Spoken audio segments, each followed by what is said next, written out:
I want you to think of a challenge you've faced, or a trial you've been through. Something that's caused you to change and become better, even though the experience was painful and hard. At its heart, the Becoming series is about change and growth. The first 2 episodes of this series are going to focus on a specific challenge. We're discussing a tough topic, a hard thing to talk about. It's also something that has caused me a lot of pain and heartache, but it's also in these challenges that I've been able to grow. I've come to find that a lot of trials are like that. They change us, oftentimes for the better.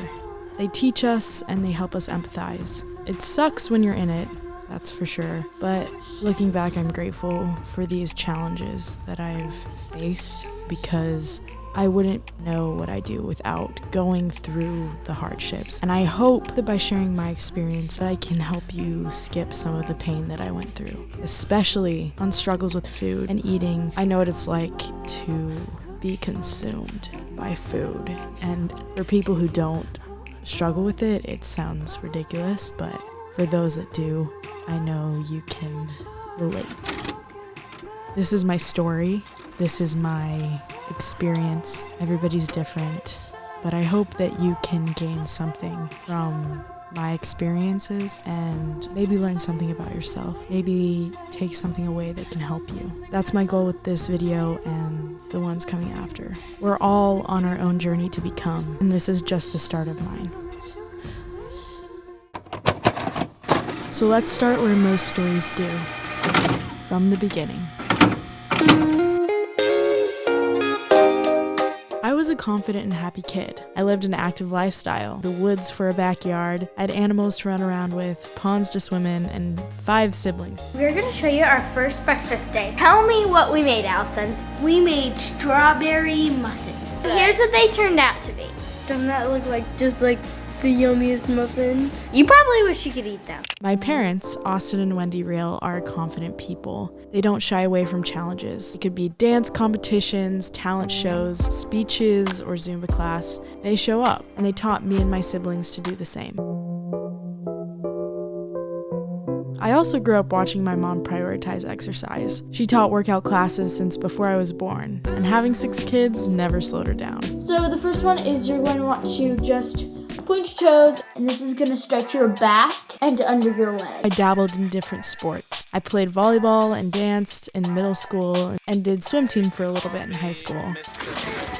Couple more butterfly strips. No, her top body's good.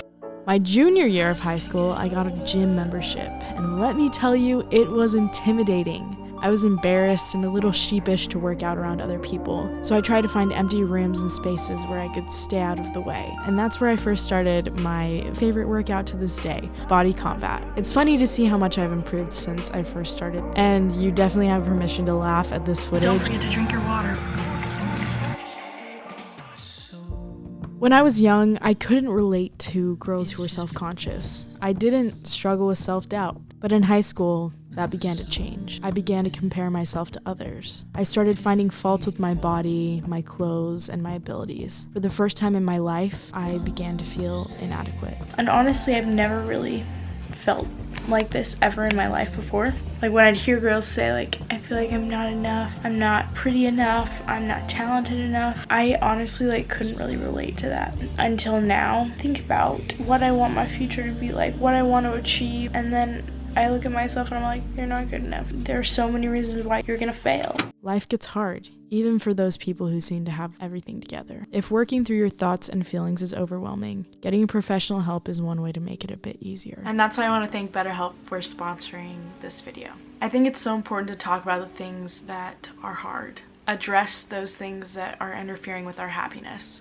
And this video is a little look into the thing that was interfering with mine. And maybe it's the same for you, or something else that's keeping you from feeling as happy as you could. BetterHelp will assess your needs and match you with your own licensed professional therapist. It's not a crisis line, it's not self-help, it's professional therapy done securely online. There's a broad range of expertise in BetterHelp's 20,000 therapist network This service is available to clients worldwide. You can log into your account anytime and message your therapist. You'll get timely, thoughtful responses. Plus, you can schedule weekly video or phone sessions so you won't ever have to sit in an uncomfortable waiting room as you do with traditional therapy. BetterHelp makes it easy and free to change therapists if needed. It's more affordable than traditional therapy, and financial aid is available. Both BetterHelp and I want you to start living a happier life today. Visit betterhelp.com/ReillyReal. That's better, H-E-L-P. And join the over 2 million people taking charge of their mental health with the help of an experienced professional. Make sure to use the link in my description, betterhelp.com/ReillyReal, and you can get 10% off your first month. Hey everyone, my battery's flat already, woo! I decided that I want to do kind of a transformation video. I've been trying to work out a lot lately and I just want to feel my best. This really makes me self-conscious. I know I can always strive for better in my eating and the way I look. Look at those. Are you kidding me? They're molasses cookies. I just want to eat something sweet. So I'm making myself some plain yogurt with some bananas and grape nuts and some honey. I'm really struggling here. I just want to eat junk food. Calories were not a thing. I literally had no idea what they were. I never paid attention to nutrition labels on food. I just knew there were sugar foods and desserts, but also healthy meals like chicken pot pie and Hawaiian haystacks. 3 weeks until I am leaving for the beach. So these entire 3 weeks need to be hard go time. No cookies, candy, cakes, ice cream, anything like sugary like that. And we're gonna work on having really good meals, just eating healthy. How many times have you told yourself you're gonna do something and you don't do it? For me, that's countless times. Maybe I didn't have the knowledge or the capacity. I think that's an important thing when it comes to health and wellness, to understand that it takes commitment to change. And at some points in our lives, we aren't ready for those changes. And that is okay. It is okay and good to be at peace with where you are. It's important to know that there's always going to be growth that can happen within you. There are always ways that you're going to be able to improve physically, mentally, spiritually, emotionally, socially, everything. You're always going to be able to become better. But there is power in the peace of where you are. Just understanding that, yeah, I'm not where I want to be, but that through the proper steps I can get there. My goal is to just be my fittest I've ever been before I go to college. My biggest insecurity about myself is my chest. If I can do workouts that will make it smaller, I would feel much more confident. Those are my biggest goals, to be where I feel strong. Right now I feel weak, and I want to be very confident in my body. I wish I could go back and tell this girl that she doesn't have to change anything to be confident in her body. Your confidence should not be contingent on the physical. Confidence should come from knowing who you are.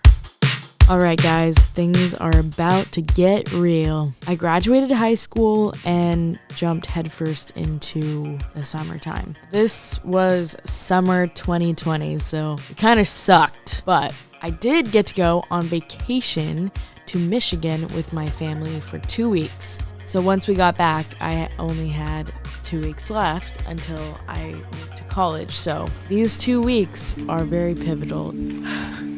Today, my mom proposed our family do a meal plan together so we can lose 10 pounds. I'm really excited to do this because I want to educate myself on nutrition and how to stay healthy.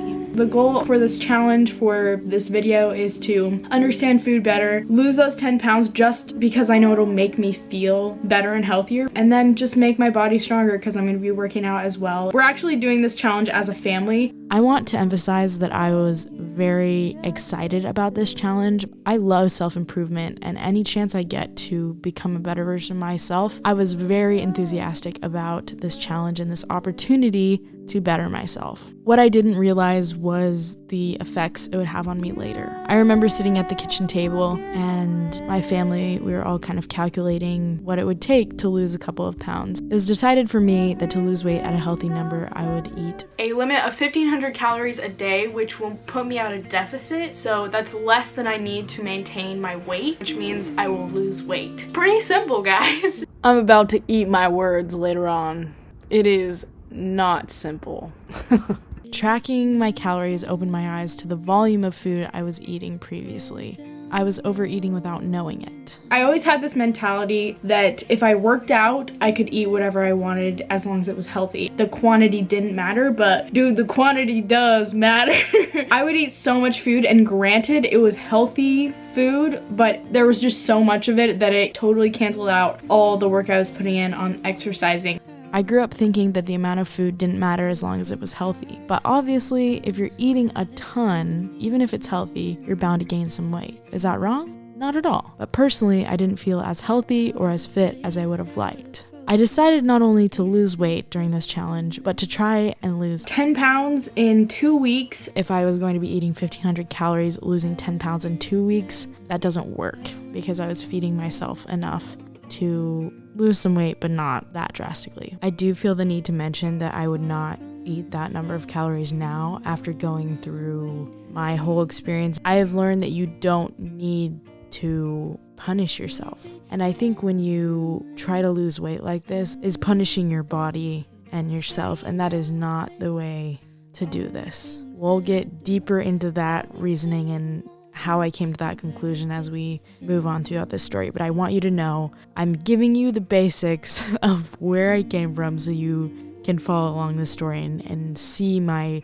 mindset and my views change. I am going to be weighing myself every day. Growing up, my mom made it a point that we should not count calories or obsess over food or our weight. My family also didn't own a scale growing up, so weighing myself frequently wasn't something I was used to. I've always tried to stay away from the scale, not because I've had a previous traumatic experience with it, but I personally just didn't want to associate my worth with the number on there. So my dad, I think, put it really well when he said, the scale is a tool. Just like a thermometer, it's telling you how to become more healthy or just understand yourself, just like a thermometer would tell you your temperature. The problem with comparing a scale to a thermometer is that if you have a thermometer that tells you an inaccurate measurement of your temperature every time you use it, you would throw it away. And that's exactly what the scale does.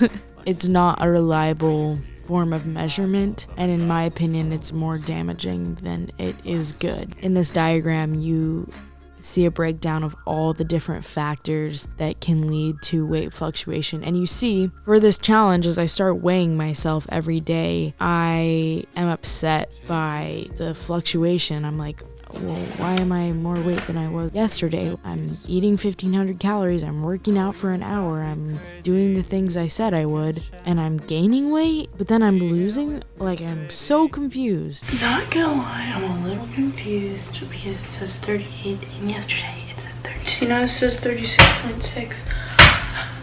This is not inaccurate. I didn't know that your weight fluctuates. It's not constant. Progress pictures, way your clothes fit, measurements are all better ways to track progress than a number on a scale that isn't even accurate. So, I tracked my food with an app and worked out every day.